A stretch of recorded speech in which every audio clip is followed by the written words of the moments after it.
Bismillahirrahmanirrahim. Alhamdulillahilladzi arsala rasulahu bil huda wa dinil haqqi liyudhhirahu 'alad dini kullih wa kafa billahi shahida. Asyhadu an la ilaha illallah wahdahu la syarikalah wa asyhadu anna Muhammadan 'abduhu wa rasuluh. Amma ba'd. Hadirin kaum muslimin dan muslimat yang dimuliakan Allah Azza wa Jalla. Di antara suatu tugas seorang muslim adalah berusaha untuk menjaga kemurnian syariatnya. Dengan cara salah satunya adalah ketika ada orang-orang yang menuduh hal-hal yang tidak benar terhadap agama Islam ini, tentang syariat, tentang hukum, tentang iman, tentang wahyu, maka jika dia memiliki ilmunya, dan seharusnya kalau tidak memiliki ilmu maka mempelajarinya, adalah sebisa mungkin dia membantah, menjelaskan hakikat yang sebenarnya. Tuduhan-tuduhan yang dusta yang banyak tersebar, di antaranya adalah banyak orang-orang yang ingin menodai syariat Islam ini atau membuat ragu para pemeluknya, adalah serangan-serangan syubhat yang mengarah kepada wahyu yang paling utama, yaitu Al-Quranul Karim. Karena ini adalah sumber hukum. Ini adalah petunjuk yang tidak ada petunjuk yang terbaik untuk menjamin kebahagiaan manusia di dunia maupun di akhirat dibandingkan Al-Quranul Karim. Yang tentu saja ada hadis, tetapi yang paling pertama tingkatannya adalah Al-Quranul Karim. Banyak orang-orang yang berusaha menyalurkan atau berusaha untuk menyerang Al-Quranul Karim ini dengan berbagai syubhat. Di antaranya adalah tuduhan bahwasanya Al-Quranul Karim ini sudah banyak diubah. Bahkan tidak tanggung-tanggung, mereka mengatakan Al-Quranul Karim ini sudah tidak murni lagi, tidak asli lagi. Dan isinya bisa jadi itu bukan sesuatu yang diinginkan oleh Allah Subhanahu wa Ta'ala. Mereka mendasari syubhat ini diantaranya adalah dengan mengatakan bahwasanya dalam fikih sendiri atau dalam ilmu syariat Islam sendiri ada ilmu an-nasikh wal mansukh. Nah, jadi mereka menggunakan ilmu nasikh wal mansukh sebagai senjata yang dialamatkan untuk menyerang Al-Quranul Karim, sehingga membuat ragu bahwasanya bisa jadi ini sudah mansukh atau mengarang, atau membuat pernyataan-pernyataan bahwa hukum ini sudah tidak berlaku lagi, ini sudah dihapus, dan seterusnya. Padahal jika kita mempelajari dengan baik dan benar tentang ilmu nasikh dan mansukh ini, kita akan menemukan ada syarat-syarat tertentu. Ada cara tertentu untuk mengetahui apakah ini nasikh yang menghapus atau mansukh.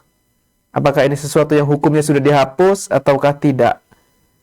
Nah, pada kesempatan saat ini kita perlu untuk mendalami sedikit terkait ilmu nasikh dan mansukh ini. Semoga memberikan pemahaman yang menyeluruh dan dapat kita gunakan untuk minimalnya untuk diri kita sendiri ketika ada orang yang menuduh hal-hal yang tidak benar terkait syariat Islam, terkhusus berkaitan dengan Al-Quranul Karim, sehingga kita bisa menepis hal-hal yang dapat menjadikan keimanan kita goyah atau ragu.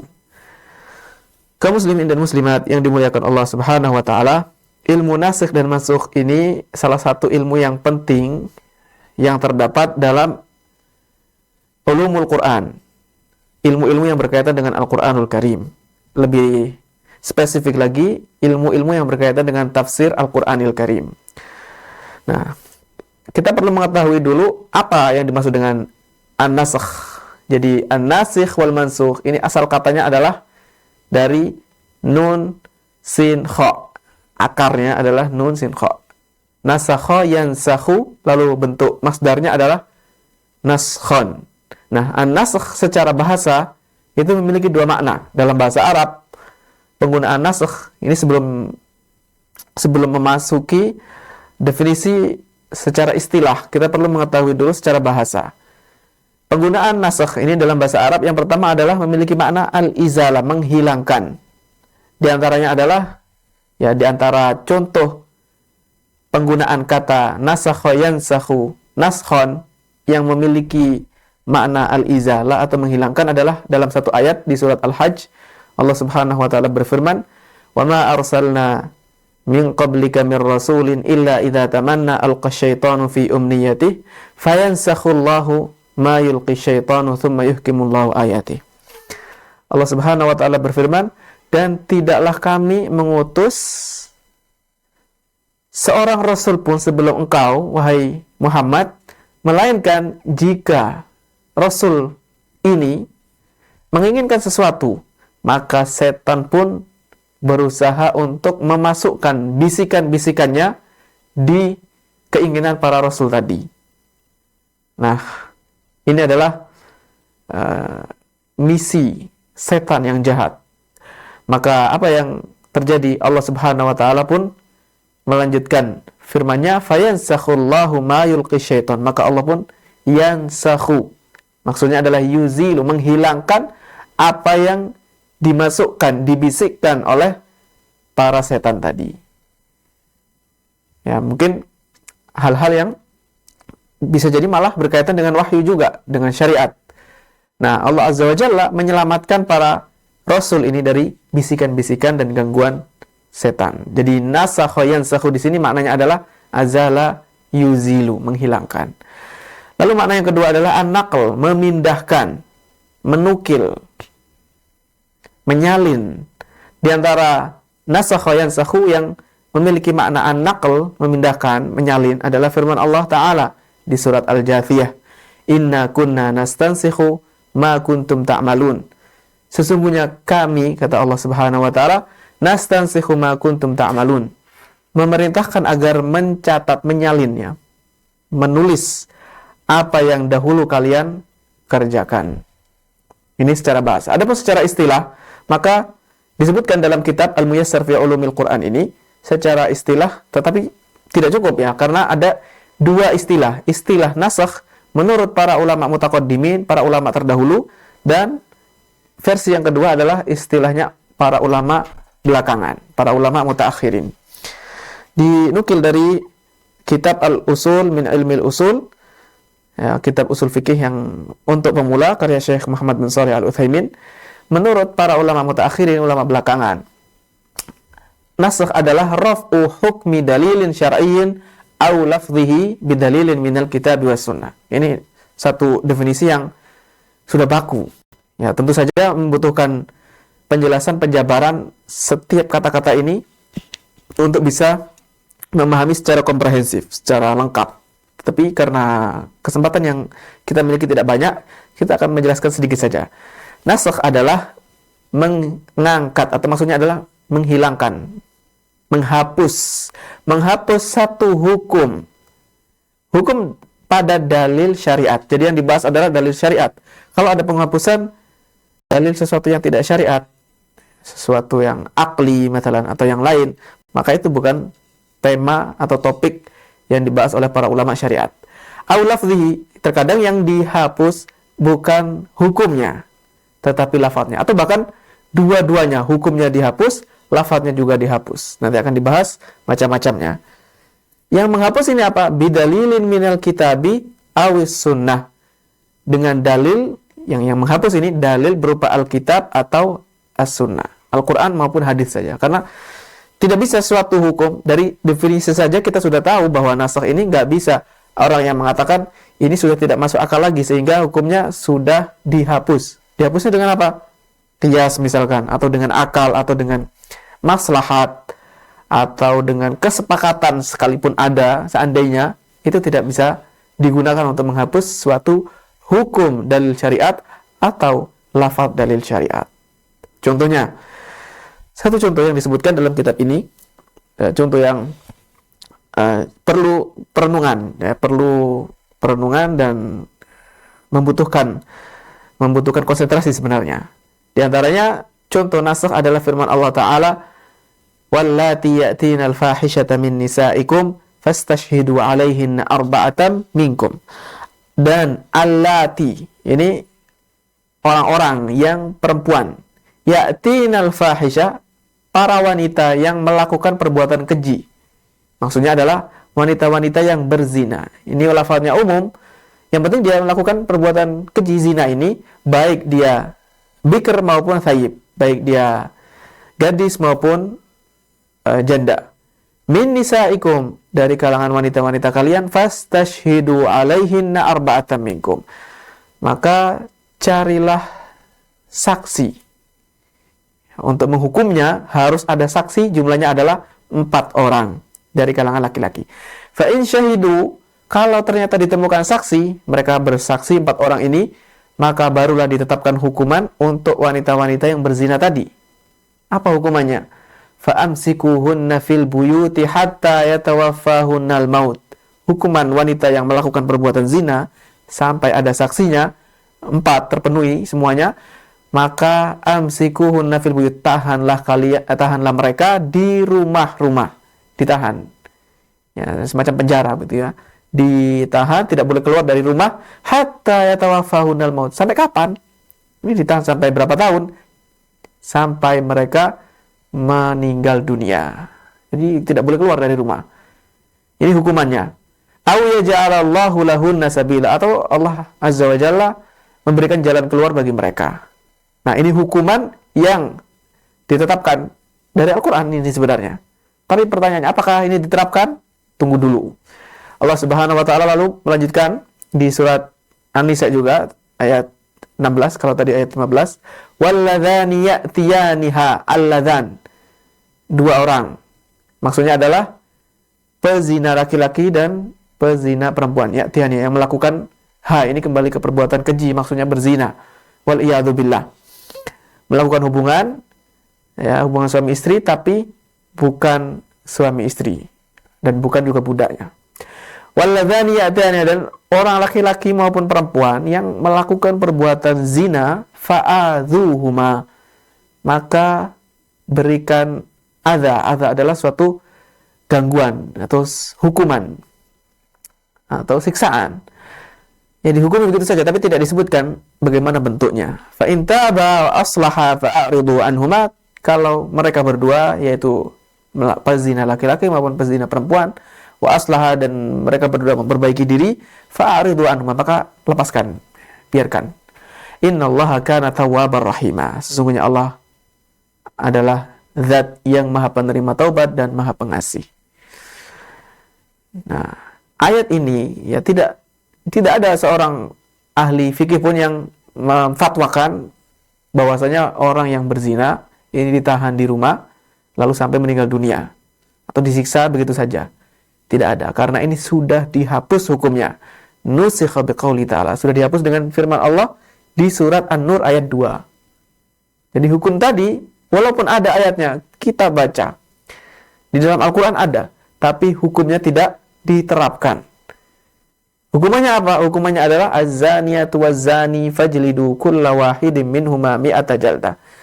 Orang yang perempuan maupun laki-laki yang melakukan perbuatan zina, fajlidu kulla wahidin minhuma, maka cambuklah masing-masing mi'ata jaldah, 100 cambukan. Wala ta'khudhukum bihima ra'fatun fi dinillah in kuntum tu'minuna billahi wal yaumil akhir. Jangan kasihan. Kalian jangan kasihan. Ini perkara agama Allah. Kalau kalian memang beriman dengan Allah dan beriman kepada hari akhir, ya jangan kasihan. Ini karena mereka telah melakukan sesuatu yang diharamkan Allah Subhanahu wa taala, dosa besar. Wal yashhadu adzabahuma ta'ifatun minal mu'minin, dan hukuman cambuk ini hendaklah disaksikan oleh sekelompok orang-orang beriman. Jadi bukan dilakukan secara sembunyi-sembunyi, tetapi disaksikan orang-orang. Al-Imam Ibnul Jauzi rahimahullah ta'ala, seorang ahli tafsir, dalam tafsir beliau mengatakan ayat yang pertama, yaitu surat An-Nisa tadi, menunjukkan bahwasanya hukuman had itu maksudnya hukum syariat. Orang yang melakukan perbuatan zina di awal Islam. Nah, ini di awal Islam, hukumannya adalah ditahan, dipenjara diisolasi, ya, di ruangan terisolasi sampai meninggal dunia, atau Allah memberikan sesuatu hukuman yang lain, Allah memberikan jalan keluar. Dan ini berlaku untuk orang yang sudah pernah menikah maupun belum. Maksudnya adalah gadis maupun janda. Kemudian di ayat yang kedua, walladzani ya'tiyaniha, ini menunjukkan bahwa hukuman orang-orang yang berzina baik laki-laki maupun perempuan adalah al-adza, disakiti. Fadhara minal ayatain, dari dua ayat ini, surat An-Nisa ayat 15 dan ayat 16, diketahui bahwasanya hukuman wanita adalah ditahan dan dihukum, disakiti, ya, dihukum, ya, semacam itu. Adapun laki-laki maka hanya al-adza faqat, karena ya, di ayat pertama hanya membahas yang ditahan itu, yang ditahan di suatu rumah hanya untuk perempuan saja. Tetapi dua hukum ini kemudian dinasakh, dihapuskan dengan firman Allah Ta'ala, wa'az-zaniyatu waz-zani fajlidu kulla wahidin minhuma mi'ata jaldah. Tentu saja ini berkaitan dengan hukuman orang yang berzina. Ini bukan hukuman yang diterapkan oleh semua orang. Ini adalah hukuman yang ditetapkan pelakunya, pelaksananya adalah waliul amr, para pemimpin kaum muslimin atau orang yang ditugasi oleh pemimpin kaum muslimin. Jadi bukan sembarang orang. Kemudian juga yang hukum dicambuk ini adalah wanita atau laki-laki yang melakukan zina sedangkan dia belum menikah. Tetapi kalau sudah menikah maka hukumannya adalah dirajam. Baik, intinya surat An-Nisa ayat 15 sampai 16 tadi tidak diberlakukan hukumannya.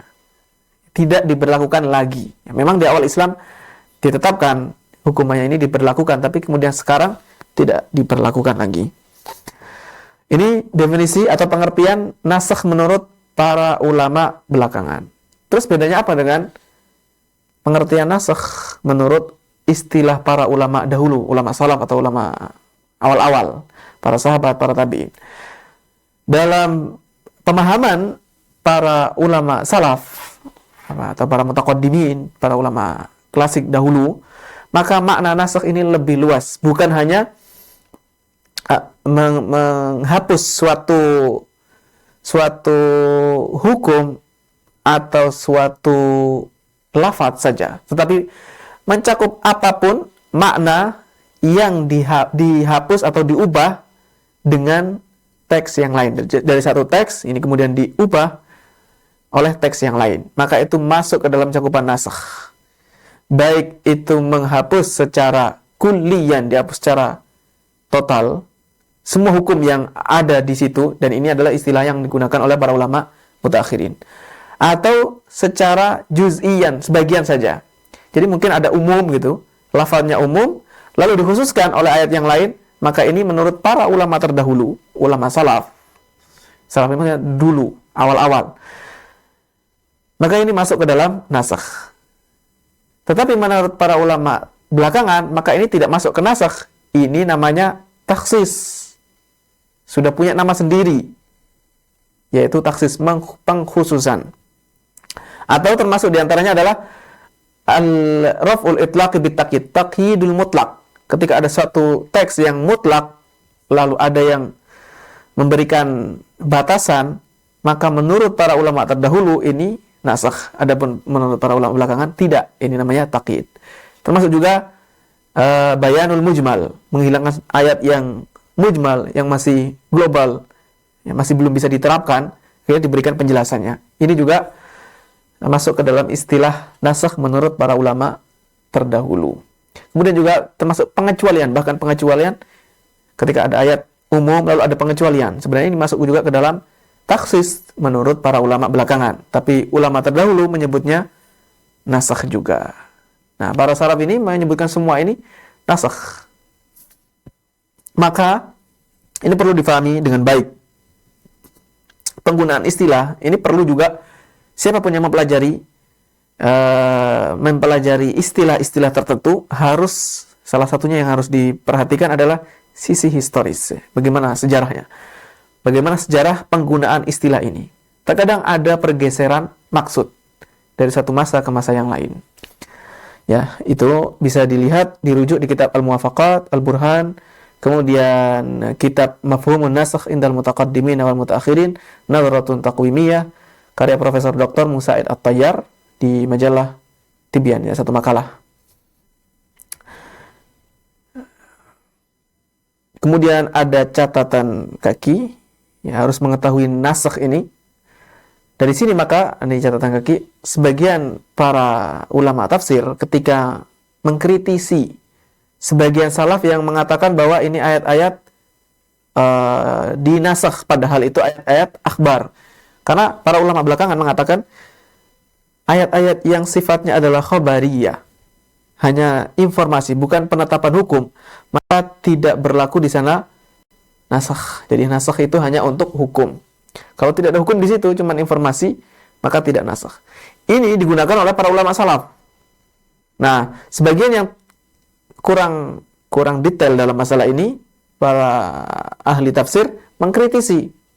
Dikatakan, bagaimana mungkin ini ayat dinasakh padahal ini hanya informasi? Apakah ini menunjukkan karena ini bisa dikatakan menunjukkan kalau ada khobar yang dinasakh, berarti salah satunya ada yang tidak benar, tidak sesuai fakta, ada yang dusta, ada yang jujur, ada yang dusta. Dari sini maka para ulama belakangan mengatakan tidak mungkin ada nasakh untuk ayat-ayat khobar. Nah, tapi para ulama salaf dahulu mengatakan ayat khobar juga ada yang dinasakh. Bagaimana penjelasannya? Jawabannya adalah itu masih menggunakan istilah terdahulu yang mengatakan bahwasanya perubahan suatu lafaz apapun, perubahan suatu makna, itu disebut dengan nasakh, walaupun bukan istilah nasakh menurut para ulama belakangan.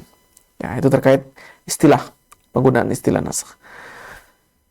Contohnya yang digunakan oleh para ulama salaf yang mengatakan atau penggunaan nasakh, tapi menurut para ulama belakangan tidak lagi dianggap sebagai nasakh karena maknanya sudah berubah, ya, penggunaan istilah nasakhnya sudah berubah. Diriwayatkan dari Ibnu Abbas, Abdullah Ibnu Abbas radhiyallahu anhuma, beliau menafsirkan firman Allah Ta'ala, "Man kana yuridul ajilata ajjalna lahu fiha ma nasha'u liman nurid, thumma ja'alna lahu jahannama yaslaha madhmuman madhura." Allah Subhanahu wa taala berfirman, siapa yang menginginkan al-ajilah, menginginkan balasan dunia, menginginkan suatu balasan atas amalannya ini, menginginkan dunia, ajjalna lahu fiha, Allah akan segerakan. Kalau dia pengennya suatu ganjaran dunia, ya sudah Allah kasih. Tapi mana sya'u liman nurid, sesuatu yang kami kehendaki, dan ini pun liman nuridu, untuk orang-orang yang kami kehendaki, kata Allah Subhanahu wa taala. Tsumma ja'alna lahu jahannama yaslaha madhmuman madhura. Lalu nanti di hari akhir, di akhirat, kami jadikan dia neraka jahanam. Dia masuk ke dalam neraka jahanam dalam keadaan tercela, terhina, dan dijauhkan dari rahmat Allah Subhanahu wa taala. Ibnu Abbas mengatakan bahwa ayat ini dinasakh. Padahal ini tidak ada hukum di sini, hanya informasi saja. Kata Ibnu Abbas, ini menasakh, menghapus suatu informasi atau suatu pernyataan pada ayat yang lain, surat Asy-Syura. Allah berfirman, "Man kana yuridu harthal akhirati nazid lahu fi harthi wa man kana yuridu harthad dunya nu'tihi minha wa ma lahu fil akhirati min nasib." Allah berfirman, siapa yang menginginkan balasan akhirat, maka Allah akan berikan balasan berupa pahala yang lebih banyak dibandingkan yang dia inginkan. Tetapi orang yang menginginkan pahala berupa dunia, sesuatu duniawi, maka Allah katakan nu'tihi minha, Allah akan kasih dia dari bagian dari dunia ini. Wa ma lahu fil akhirati min nasib. Lalu di akhirat dia tidak akan mendapatkan jatah, tidak akan mendapatkan bagian dari pahala. Nah, sekilas memang agak berbeda. Perbedaannya adalah pada kalau ayat di Asy-Syura, pada surat Asy-Syura ini, wa man kana yuridu harthad dunya nu'tihi minha, Allah langsung kasih. Allah kasih semuanya. Siapa yang menginginkan dunia, Allah kasih. Tapi kemudian di ayat yang lain, surat Al-Isra, Allah berfirman, "Ma nasya'u liman nuridu." Tidak semuanya, hanya orang-orang tertentu saja yang diberikan pahala dunianya. Dia pengen dunia, maka dia mendapatkan dunia. Ini hanya liman nuridu, hanya orang-orang yang Allah kehendaki. Berarti ada sebagian orang yang tidak Allah kehendaki, akhirnya di dunianya sudah rugi, di akhirnya juga merugi. Jadi kalau dia menginginkan dunia saja, di dunia terkadang Allah tidak kehendaki untuk mendapatkan dunia, lalu di akhiratnya juga merugi. Ini lebih parah. Al-Imam Asy-Syatibi dalam kitab Al-Muwafaqat mengatakan, wa hadza ala tahqiqi taqyidun lil mutlaq. Sebenarnya ayat yang semacam ini surat Asy-Syura ya, ini mutlak. Ya, mutlak. Maksudnya firman Allah Ta'ala ini, dan ini ada kesalahan ya, sedikit kesalahan. Kalau dirujuk, sebenarnya lafadz yang sebenarnya teksnya adalah irkana qauluhu nu'tihi minha mutlaqan. Lafadz nu'tihi minha ini mutlak. Allah kasih semuanya. Tidak ada kaitannya dengan kehendak Allah Subhanahu wa taala. Allah kehendaki atau tidak, yang penting Allah kasih. Nah, ini mutlak. Ini ada kesalahan sedikit ya, kalau kita memahami seperti ini ya sulit ya, tidak bisa difahami. Nah, makanya kita perlu merujuk ke kitab aslinya, dan ternyata di kitab Al-Muwafaqat lafadznya adalah nu'ti minna. Mungkin ada kesalahan penukilan atau ya, ingin diperjelas tetapi ternyata tidak tepat. Mutlak ini lafadz yang mutlak, nu'ti minna. Allah kasih semuanya. Wa ma'nahu, tapi secara makna dia sebenarnya adalah muqayyadun bil masyiah. Ini terkait dengan kehendak Allah. Tidak semuanya. Orang yang menginginkan dunia, tidak semuanya dapat dunia. Dari mana kita bisa mendapati 5 nuridu yang dikehendaki ini? Dari ayat 18 surat Al-Isra. 5 nuridu. Ini lafadznya yang ada di kitab aslinya. Hanya orang yang Allah kehendaki saja. Nah, yang menjadi poin kita adalah Ibnu Abbas, sahabat yang mulia, ahli tafsir, ya, turjumanul Quran. Beliau mengatakan ini istilah nasakh, padahal menurut ya, tapi kemudian menurut para ulama belakangan ini taqyidul mutlak. Suatu ayat yang mutlak, cakupannya luas, tapi ketika memahaminya harus dibawa kepada ayat yang lain. Jadi ini bukan bertabrakan. Kalau orang yang tidak memahami akan mengatakan, nah ini ada pertentangan. Atau dia mengatakan bahwasanya surat Asy-Syura ini yang diambil bahwasanya semuanya harus diberikan dunia, tapi faktanya ternyata tidak semuanya mendapatkan dunia. Wallahu a'lam. Terus mengapa ilmu nasikh dan mansukh ini penting? Apa hikmahnya? Untuk mengetahui ini ya perlu kita pelajari juga kenapa para ulama menulis, kenapa para ulama membahas ilmu nasikh mansukh ini. Fungsinya adalah yang paling utama diantaranya adalah hatta la takhtalitul ahkam, supaya hukum-hukum ini tidak campur baur, tidak bertentangan. Ada yang mengatakan halal misalkan atau haram, atau hukumannya ternyata berubah. Nah, ini bagaimana penjelasannya? Disinilah ilmu nasikh dan mansukh berlaku. Makanya banyak athar atau riwayat-riwayat yang menganjurkan agar mempelajari nasikh mansukh. Salah satunya diantaranya diriwayatkan dari Ali bin Abi Thalib, sahabat yang mulia, radhiyallahu anhu. Beliau pernah menemui orang yang ahli cerita, orang yang suka bercerita. Amar Rabi Qasin yaqussu fil masjid. Di satu masjid, orang yang suka bercerita. Ditanya sama Ali bin Abi Thalib, "Atarifun nasikh wal mansukh?" Kamu berbicara begini, banyak ngomong, banyak berkata-kata di masjid. Kamu sudah tahu belum hukum nasikh dan mansukh? Kamu faham tidak? Maka dia mengatakan tidak, ya belum tahu, dia nggak tahu apa itu ilmu nasikh mansukh. Apa komentar Ali bin Abi Thalib? Halakta wa ahlakta. Kamu ini binasa. Kamu hancur, kamu seperti ini hancur-hancuran. Tidak cukup kamu saja yang binasa, wa ahlakta, kamu membinasakan banyak orang. Ya. Kalau ada orang yang berbicara tentang agama, tentang syariat, tidak paham nasikh mansukh, ini berbahaya. Bisa jadi dia menjelaskan suatu hukum yang sebenarnya sudah dihapus. Yang sudah mansukh. Hukumnya tidak berlaku lagi. Dan ini fatal. Seperti itu. Ini fungsi yang pertama, faedah yang pertama. Kemudian juga secara penggunaan istilah salaf, maka lebih penting lagi karena cakupannya lebih luas. Dari situ maka sulit untuk memahami suatu dalil, ya, ayat-ayat maupun hadis kalau tidak mengetahui ilmu nasikh dan mansukh, termasuk baik menurut istilah para ulama belakangan maupun ulama terdahulu.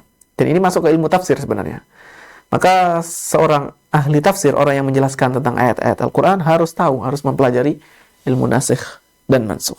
Bisa dilihat di kitab Al-Muwafaqat, kemudian Al-Burhan fi Ulumil Quran, kemudian At-Tahrir fi Usulit Tafsir, dan yang lainnya. Kemudian hikmahnya apa? Kenapa ada nasikh? Kenapa ada syariat itu yang dihapus, lalu ada yang menghapus? Kenapa begitu? Kenapa nggak langsung saja syariat diturunkan, sudah paten, ya tidak ada perubahan-perubahan lagi, tidak ada penghapusan, ya sudah langsung diamalkan, berlaku dari sekarang sampai akhir zaman. Kenapa tidak begitu? Jawabannya ada hikmah di balik adanya nasikh di dalam hukum syariat. Di antara hikmahnya yang disebutkan di kitab Al-Muyassar fi Ulumil Quran ini, dan dia merujuk ke kitab At-Tahrir fi Usulit Tafsir. Yang pertama, hikmahnya atau faidahnya kenapa ada nasikh adalah untuk mempertimbangkan, untuk memperhatikan maslahat para hamba. Jadi ini sebenarnya nasikh ini fungsinya adalah memberikan maslahat kepada para hamba, para manusia. Bagaimana bentuk maslahatnya? Bi tasyri'i hukmin fi hinin wa tasyri'i ghairihi fi hinin akhar. Jadi ada syariat di satu masa, ini berbeda dengan syariat di masa yang lain. Terus kenapa bisa berbeda? Bima yuafiqu, tergantung kondisinya, ya, tergantung masa tertentu. Jadi kadang berubah-berubah hukum itu karena menyesuaikan mana yang lebih maslahat. Mana yang lebih maslahat. Nah, seperti itu. Kemudian yang kedua, hikmah nasikh adalah ujian bagi hamba. Apakah dia tetap menjalankan hukum yang baru, baik itu lebih berat, ya hukumnya akhirnya menjadi lebih berat sehingga diuji apakah dia bersabar atau tidak. Atau hukumnya menjadi lebih ringan. Yang awalnya berat, dihapus menjadi lebih ringan. Ini ujian juga. Ujian apakah dia bersyukur ataukah tidak. Kemudian apakah dia menjalankan syariat atau malah tidak menerima syariat tersebut. Lalu yang ketiga, karena ini kemudahan. Supaya memberikan kemudahan bagi hamba, kemudahan bagi manusia. Syariat ini kalau ternyata menjadi lebih berat, maka ini kebaikan bagi hamba karena dia akan mendapatkan pahala lebih banyak. Tetapi kalau yang menghapuskan ini malah menjadi lebih ringan, berarti ini ada keringanan bagi hamba. Ya, wa ma ja'ala 'alaikum fid dini min haraj. Intinya, nasikh itu bukan sesuatu yang buruk. Sebagian orang menganggap atau sebagian pendapat mengatakan bahwa adanya nasikh ini menunjukkan bahwa syariat Islam tidak stabil. Syariat yang pelin-pelan. Katanya awalnya begini, A berubah menjadi B. Justru tidak demikian faktanya. Nah, lalu terkait nasikh ini, tidak semua orang mengatakan ini nasikh, ini nasikh. Oh, ini dihapus, yang menghapus ini. Tidak bisa sembarang seperti itu. Ada syarat-syaratnya. Para ulama, dan tidak semua ulama membahas ini. Para ulama yang spesialis di bidang ini. Para ulama usul fikih. Nasikh itu ada 4 syarat. Yang pertama adalah hukum syar'i. Jadi yang dibahas adalah hukum syar'i.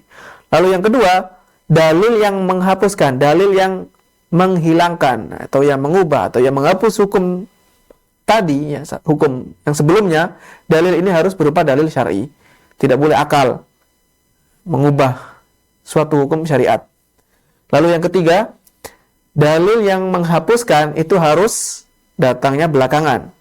Jadi ada dalil yang sudah berlaku, lalu datang yang belakangan. Yang belakangan ini yang menghapuskan.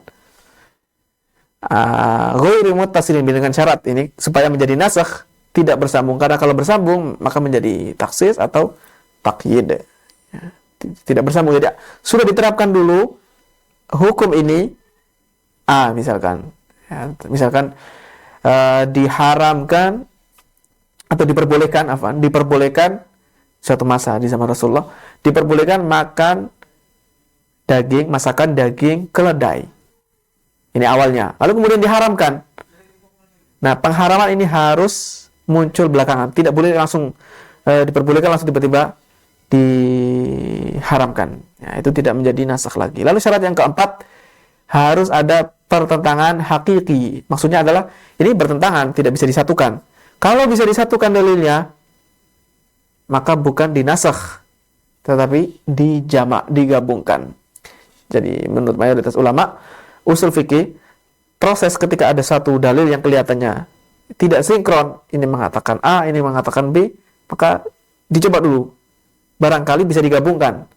Ada cara-cara yang kita mengamalkan, kita bisa menerima dua dalil tadi.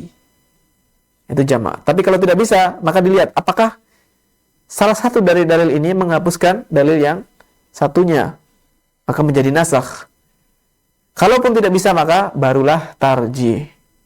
Mana yang lebih kuat? Dengan berbagai cara tarjih yang dibahas para ulama usul fikih di kitab-kitab mereka. Lalu kemudian kalau tidak bisa tarjih juga, misalkan seorang ulama kesulitan, ya, mau mencari mana pendapat yang kuat, sulit, maka tingkatan yang keempat adalah tawakuf. Ya sudah, diam, tidak berfatwa, tidak menetapkan atau memutuskan suatu hukum.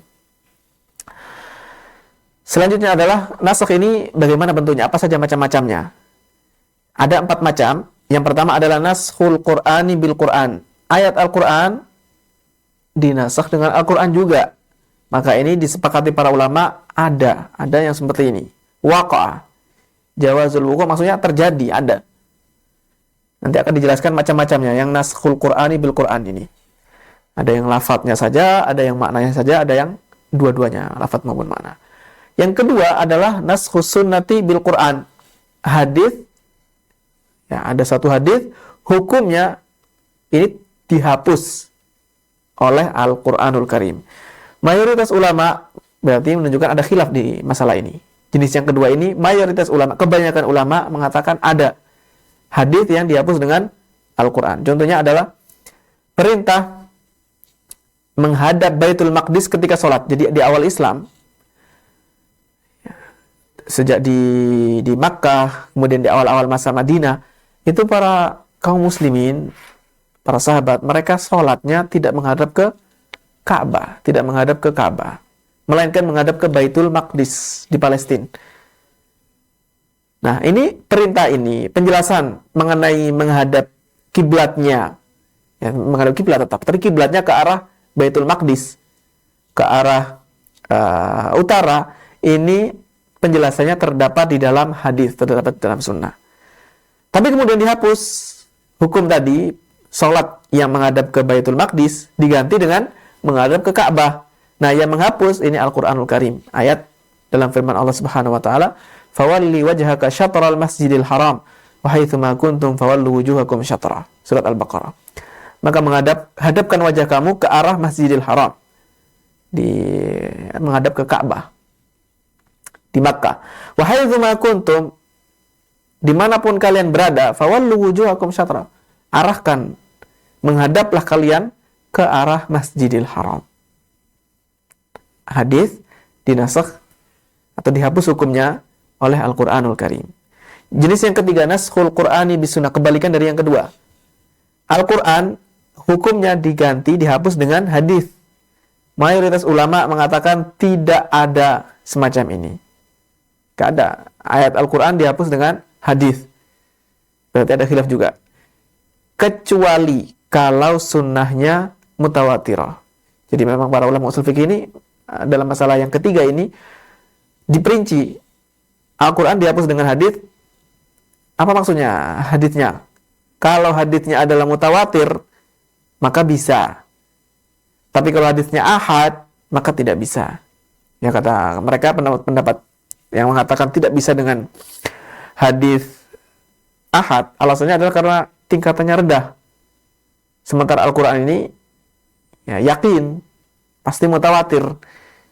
Masa sesuatu yang mutawatir dihapus dengan sesuatu yang ahad, yang tingkatannya di bawahnya.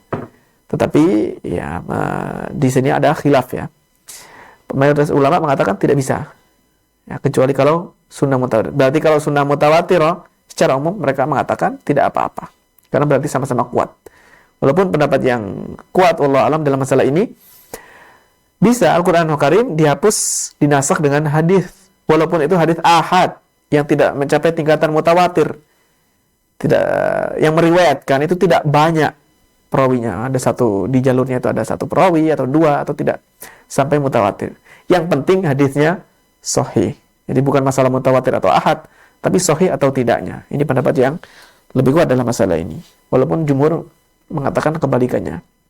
Wallahu a'lam. Lalu yang keempat, naskhus sunnati bisunnah. Nah, ini sebagai pelengkap ya, karena topik kita adalah ilmu nasikh wal mansukh fil Quran, tapi ya, sekalian dibahas gitu. Nasikh yang keempat, hadis dihapus dengan hadis. Sepakat para ulama mengatakan boleh, kecuali satu jenis, yaitu kalau hadis yang dihapus ini mutawatir, sementara yang menghapus ahad. Maka kebanyakan ulama mengatakan tidak boleh. Alasannya sama kayak tadi, yaitu karena hadis ahad tingkatannya lebih rendah, jadi nggak mungkin dia menghapuskan hadis yang kekuatan sanadnya lebih tinggi. Itu alasannya.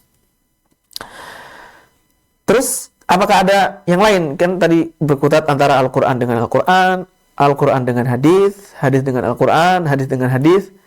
Apakah ada yang lain? Misalkan ijma atau qiyas atau yang lainnya, urf dan yang lainnya sebagainya. Jawabannya tidak ada. Fas-sahihu ada mujawazi. Selain Al-Quran dan Sunnah itu tidak bisa. Tidak bisa, tidak ada nasakh di sana. Yang ada hanya Al-Quran dan hadis. Nah, jenis yang pertama, naskhul Qur'ani bil Qur'an, ini ada pembagian lagi, ada perincian lagi. Bercabang dia. Ada 3 macam, salah satu anwa. Ini ditinjau dari yang dihapus itu, apakah lafadznya, tilawahnya, apakah masih dibaca, atau hukumnya saja. Atau dua-duanya. Maka ada 3 macam. Yang pertama, naskhul hukmi ma'abaqa'i tilawah. Hukumnya tidak berlaku, tapi lafadznya masih kita baca. Ayatnya masih kita baca, tapi hukumnya tidak dijalankan. Ya, itu namanya nasakh. Mithalu, salah satu jenis nasakh. Contohnya, Allah Subhanahu wa Ta'ala berfirman, Ya ayyuhan nabiyyu harridul mu'minina 'alal qital. Ini dalam perkara jihad, ya, dalam perkara jihad. Allah Subhanahu wa Ta'ala berfirman, wahai nabi, harridil mu'minina 'alal qital. Motivasilah, ya. Berikan semangat. Anjurkanlah orang-orang mukmin agar berperang. Iyyakum minkum isyruna sabiruna yaghlibu mi'atain. Jadi ini bandingan. Harus bertahan, tidak boleh mundur. Kalau kalian jumlahnya isyruna sabirun, ya 20 bersabar, yaghlibu mi'atain. Ya, yaghlibu mi'atain. Mengalahkan 200. Berarti hitungannya adalah 1:20. Jadi ini harus bersabar. Gitu. Tidak boleh mundur. Ini kalau kalian bisa bertahan, maka 20 muslim lawannya adalah 200 non-muslim. Jadi 1:20. Banyak sekali. Dia harus, satu orang ini bisa mengalahkan 20 orang. Wa iyyakum minkum mi'atu yaghlibu alfam minal ladzina kafaru bi annahum qaumul la yafqahun. Tapi kalau kalian jumlahnya, ya ini kalau tidak sobirun tadi, maka 100 lawannya adalah 1000. Jadi bandingannya 1:10. Ya, ada diskon. 1:10, tapi tetap masih berat. Ini hukum yang pertama. Surat Al-Anfal ayat 65. Lalu dinasakh dengan firman Allah Ta'ala ayat setelahnya. Al-ana khaffafallahu ankum. Sekarang Allah berikan keringanan. Itu berat memang. Allah berikan keringanan. Wa alima anna fikum dha'fa. Karena Allah tahu kalian ini ada kelemahan. Maka diberikan keringanan.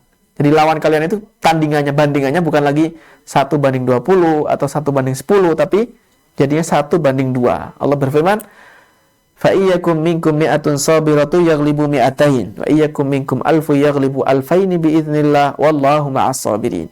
Kalau kalian jumlahnya 100 bertahan, maka bisa mengalahkan 200. 1:2. Jadi 1 lawannya 2. Itu baru diterima. Wa iyyakum minkum alf. Kalau kalian jumlahnya 1000, maka mengalahkan 2000. Jadi 1:2. Biidznillah ta'ala akan bisa mengalahkan. Nah, Al-Imam As-Suyuti rahimahullah mengatakan, jenis ini yang ada banyak di kitab-kitab yang ditulis terkait nasikh mansukh. Dan sebenarnya yang jenis pertama ini, hukumnya dihapus, lafadznya masih ada. Jadi kita baca dalam sholat, kita baca Al-Quranul Karim ini, pasti ada menemukan ayat ini. Tapi hukumnya tidak diperlakukan, ya, tidak berlaku lagi. Dan ini sedikit, ya, walaupun kata Imam Suyuti sebagian ulama ada yang menyebutkan jumlahnya banyak, tapi faktanya sebenarnya sedikit. Beliau menyebutkan ada 21 ayat yang dinasakh. Nah, para sebagian ulama mengatakan 21 ayat ini mansukh. Tapi kata Imam Suyuti ini hanya pengakuan. Ya. Kemudian juga sebagiannya ada khilaf. Nah, semacam itu. Lalu selanjutnya adalah jenis yang kedua, Al-Qur'anul Karim naskhut tilawati ma'a baqa'il hukm. Lafadznya sudah tidak ada, tapi hukumnya masih ada. Jadi dulu ketika Al-Qur'an masih turun, ya, di masa diturunkannya Al-Qur'an, tentu saja di masa Rasulullah sallallahu alaihi wasallam, lafadznya itu ada. Hukumnya diberlakukan, tapi kemudian lafadznya dihapus, ya, dinasakh, tapi hukumnya masih tetap berlaku. Di antara contoh yang paling masyhur dalam masalah ini adalah hukum rajam bagi pezina yang muhsan. Pezina, orang yang melakukan zina yang sudah pernah menikah. Disebutkan dalam riwayat bahwasanya ada ayat Al-Qur'an yang membahas masalah ini, tetapi lafadznya sudah tidak didapati lagi, hanya hukumnya saja yang masih berlaku. Riwayat tersebut diriwayatkan oleh Imam Bukhari dan Muslim, hadits Abdullah ibn Abbas yang mendengarkan Umar bin Khattab pernah berkata di atas mimbar. Beliau menjelaskan, innallaha ba'atha Muhammadan sallallahu alaihi wasallam bil haq. Sesungguhnya Allah mengutus Nabi Muhammad dengan benar. Anzala alaihil kitab, Allah menurunkan Alkitab. Fakana mimma anzalallahu ayatar rajam. Di antara ayat yang Allah turunkan adalah ayat rajam. Kalau dicari, ya tidak ada, karena kana dulu. Faqara'naha, kata Umar, kami dulu membaca ayat rajam ini.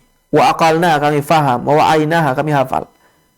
Kemudian diterapkan juga hukumnya, diamalkan. Wa rajama Rasulullah sallallahu alaihi wasallam wa rajamna ba'dahu. Rasulullah pernah merajam, kami juga pernah merajam. Fa akhsha in tala bin nasi zamanun. Umar bin Khattab mengatakan, aku khawatir kalau seandainya manusia ini, ya, di masa-masa yang jauh nanti, di masa mendatang, ada yang mengatakan kita tidak ada menemukan ayat rajam di kitabullah. Kalau kita cari dari surat Al-Fatihah sampai surat An-Nas di mushaf, dari awal halaman 1 sampai terakhir tidak ditemukan ayat rajam. Ya, kata Umar bin Khattab, dikhawatirkan. Beliau memberikan peringatan di sini. Sebenarnya ada, itu tetap dia amalkan. Dikhawatirkan ada orang yang tidak mau menerapkan rajam karena alasannya lafaznya sudah tidak ada lagi. Kata beliau, fayadillu bitarki faridatin anzalallah. Akhirnya mereka bisa tersesat itu karena meninggalkan, tidak mengamalkan kewajiban yang Allah turunkan. Warrajmu fi kitabillahi haqqun. Hukum rajam ini berlaku bagi orang yang berzina in ahsana minar rijali wan nisa, baik dia laki-laki maupun perempuan yang berzina dan dia sudah pernah menikah. Tetapi in qamat al-bayyinah, kalau ada buktinya, yaitu 4 persaksian tadi. Atau hamil, sudah kelihatan dia tidak memiliki suami, wanita tidak memiliki suami ternyata hamil. Nah, awal iqrar, atau dia yang mengaku, ikrar, orang yang mengaku mengatakan saya berzina, ya tidak butuh saksi lagi. Itu bisa dihukumi rajam. Ibnu Majah dalam riwayatnya, kalau tadi riwayatnya Imam Bukhari dan Muslim tidak disebutkan bentuk lafadznya, tapi disebutkan dalam riwayat Ibnu Majah, Umar bin Khattab menyebutkan bentuk lafadz ayatnya. Waqad qara'tuha, kata Umar, aku dulu pernah membacanya. Lafadznya adalah asy-syaikhu wasy-syaikhatu idza zanaya farjumuhuma albattata. Ya, dalam riwayat yang lain, farjumuhuma albattata nakalam minallah wallahu azizun hakim. Orang yang syekh wa syaikhah, laki-laki maupun perempuan, apabila melakukan zina, farjumuhuma, maka rajamlah keduanya. Lafaz ini kalau dicari di mushaf sekarang ya tidak ada, karena sudah dinasakh lafaznya. Summa in kunna naqra'u fi kitabillah. Kemudian kata Umar bin Khattab, ada juga ayat yang lain, bukan berkaitan dengan rajam, tapi ayat yang lain. Lafaznya sudah tidak ada lagi di Al-Quran mushaf. Alla targhabu an abaikum fa innahu kufrum bikum an targhabu an abaikum. Atau inna kufrum bikum an targhabu an abaikum. Ini juga tidak ada lafaznya, tapi masih berlaku. Nah, selanjutnya adalah jenis ketiga. Hukum dan lafaznya dua-duanya dihapus. Jadi hukumnya tidak diberlakukan lagi. Dulu pernah diberlakukan, lalu tidak. Dulu ada lafadznya yang dibaca, sekarang tidak juga. Contohnya adalah tentang hukum persusuan. Jadi seorang anak ketika menyusu kepada seorang wanita, ya, ibu persusuan, wanita yang bukan ibunya sendiri, ketika jumlah menyusunya ini sampai 10 kali, maka itu bisa menjadikan mahram, menjadikan anak ini tidak boleh menikah sama wanita tadi. Kemudian juga dia menjadi keluarga saudaranya anak-anak dari ibu yang menyusui tadi. Ini di awal-awal total persusuan, ya, yang menyebabkan dia kenyang dan seterusnya. Penjelasannya dari kitab-kitab fikih, itu harus 10 kali menyusu. Ini yang bisa menjadikan mahram, seperti mahram nasab, tapi ini mahram minar rodoa. Dalam hadits Aisyah radhiyallahu anha, beliau mengatakan, kana fima unzila minal Qur'an, dulu ada ayat di Al-Qur'an yang menjelaskan bahwa asyru radha'atin ma'lumatin yuharimna, yang menjadikan mahram itu 10 kali persusuan. Tapi tsumma nusikhna bi khamsin ma'lumat, tapi dihapus, hanya menjadi 5 persusuan. Fatufiya, 5 kali menyusu. Fatufiya Rasulullah sallallahu alaihi wasallam mahunna fima yuqra'u minal Qur'an. Lalu Rasulullah sallallahu alaihi wasallam wafat, dan ini yuqra'u minal Qur'an, sesuatu yang dibaca. Jadi maksudnya adalah ini dulu pernah dibaca oleh para sahabat tentang hukum ayat persusuan semacam ini. Jadi kesimpulannya, nasakh di dalam Al-Quran ada yang hukumnya dihapus tapi ayatnya masih ada. Yang kedua, ayatnya dihapus tapi hukumnya masih ada. Dan yang ketiga, hukum dan bacaannya, lafadznya, dua-duanya dihapus. Nah, itu macam-macamnya. Berikutnya adalah satu topik yang sangat penting juga untuk kita pahami bersama. Bagaimana cara mengetahui nasikh dan mansukh? Mana yang menghapus, mana yang dihapus? Cara mengidentifikasikannya. Tanda-tandanya apa? Cara tahunya bagaimana? Jadi supaya tidak sembarang orang mengatakan ini nasikh, ini mansukh. Ketika seseorang mengatakan ada sesuatu yang dihapus dalam kitabullah, dalam Al-Quran, ini suatu perkara yang besar, tidak boleh sembarangan. Harus didasari oleh suatu hal, ya, suatu argumentasi atau suatu dasar pijakan yang yakin. Kalau ragu-ragu mengatakan ini, tidak boleh berdasarkan keraguan, harus yakin. An-Nahas mengatakan wala yuqalu mansukhun lima thabata fit tanzili wa sahha fi ta'wil illa bi tawqifin aw bi dalilin qati'. Tidak boleh ada yang mengatakan ini Al-Qur'an, ada yang mansukh, dihapus, padahal itu benar, kecuali dengan dalil tauqifi, ya. Sesuatu yang tidak, bukan dengan akal begitu. Ini berdasarkan wahyu atau karena ada dalil yang tegas. Intinya tidak boleh seseorang berspekulasi dalam masalah nasikh mansukh atau mengira-ngira ini kayaknya atau sepertinya ini sudah dihapus. Tidak bisa semacam itu. Nah, para ulama menyebutkan cara mengetahuinya atau ciri-cirinya sebagai berikut. Yang pertama, ketika ada 2 ayat, salah satunya di lafaz tersebut ada yang mengisyaratkan bahwa ini ada nasikh. Mungkin dia yang menghapus atau yang dihapus. Contohnya Allah Subhanahu wa taala berfirman yang di surat Al-Anfal tadi, ya ayuhan nabiyyu harridul mu'minina al-qital, lalu al-ana, sekarang. Nah, ketika sekarang hukumnya berubah, berarti yang sekarang ini menghapuskan hukum yang sebelumnya. Inilah nasikh. Yang kedua, dengan cara mengetahui dari sisi sejarah. Ya, melihat dari sejarah peristiwa-peristiwa, misalkan peperangan ini, hukumnya awalnya begini di peperangan tahun sekian Hijriah, lalu belakangan kemudian hukumnya berubah. Itu bisa diketahui dengan tarikh. Yang ketiga adalah ijma', kesepakatan para ulama. Ini yang disebut oleh An-Nahas tadi dengan bidalilin qati'in, kesepakatan ulama. Ya, para ulama meneliti, menelaah. Ini bukannya menghapus, ya. Ijma' ini tidak menghapus, tapi untuk mengetahui cara tahunya ini yang menghapus, ini bisa ditetapkan dengan cara ijma'. Ya, para ulama sepakat bahwa ini menghapuskan yang itu, maka ini salah satu cara untuk mengetahuinya. Jadi untuk menetapkan nasikh tidak bisa dibangun di atas ijtihad. Saya mau ijtihad dalam masalah ini supaya bisa tahu bahwa ini menghapuskan ayat ini dan itu, tidak bisa. Atau hanya pendapatnya seorang ahli tafsir, ini tidak bisa juga. Atau sebatas karena wah ini bertentangan, ini berarti salah satunya pasti menghapus. Tidak begitu. Ya, atau misalkan salah satu perawinya masuk Islam belakangan, ini juga tidak cukup untuk dikatakan bahwa ini nasakh. Nah, bagi kita yang hidup di zaman sekarang, maka mempelajari nasikh mansukh ini sangat mudah karena para ulama dahulu sudah sangat berjasa menulis, membahas, membicarakan, mengumpulkan ilmu-ilmu yang berkaitan dengan nasikh mansukh. Jadi kita cukup merujuk, cukup membaca, mempelajari kitab-kitab yang sudah ditulis para ulama. Dan bahkan kitab-kitab tentang nasikh mansukh ini ditulis di masa-masa awal sekali, ya, di masa tabi'in, ya, dengan segala keterbatasan alat tulis di masa mereka. Tetapi sudah ada pembahasan, berarti ini menunjukkan topik, ya, pembahasan yang penting. Di antara jejak tulisan yang berkaitan dengan nasikh dan mansukh ini, ada kitab yang berjudul An-Nasikh wal Mansukh. Judulnya begitu, An-Nasikh wal Mansukh, karya Qatadah Ibnu Di'amah. Beliau wafat tahun 117 Hijriah, masih awal-awal, ya. Kemudian ada juga kitab An-Nasikh wal Mansukh karya Al-Imam Az-Zuhri yang wafat tahun 124 Hijriah.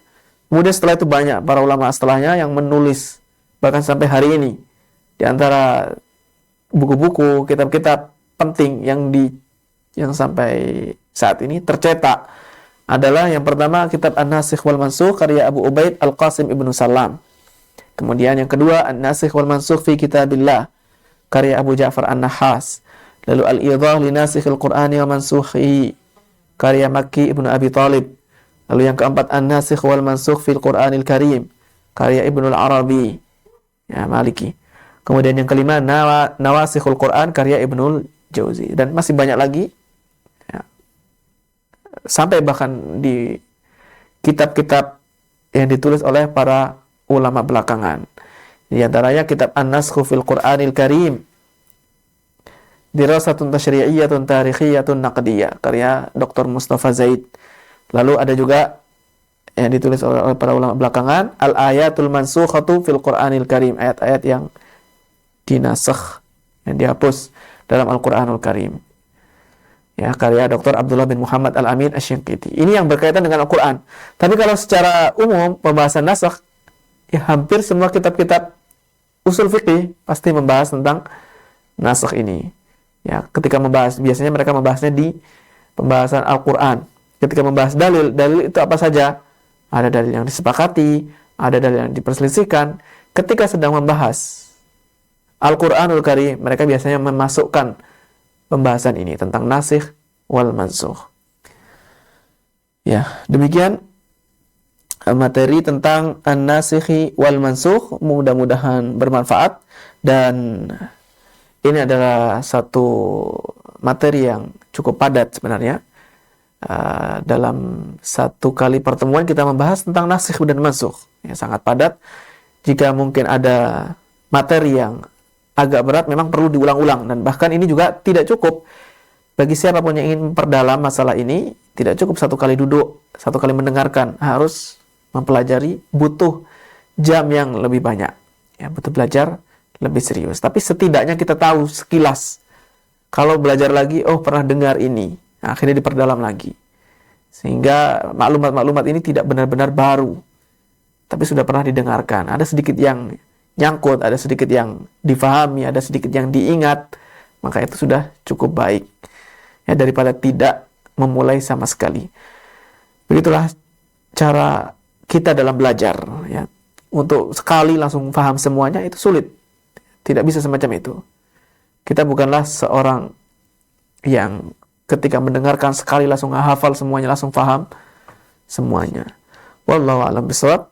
Semoga yang kita pelajari ini bermanfaat dan menjadi kita semakin haus terkait ilmu syariat, terkhusus ilmu yang berkaitan dengan Al-Qur'anul Karim. Semoga Allah memberkahi dan memberikan pahala apa yang telah kita usahakan untuk mempelajari syariat Islam ini. Naam, wa sallallahu wa sallama ala nabiyina Muhammad walhamdulillahi rabbil alamin. Wassalamualaikum warahmatullahi wabarakatuh.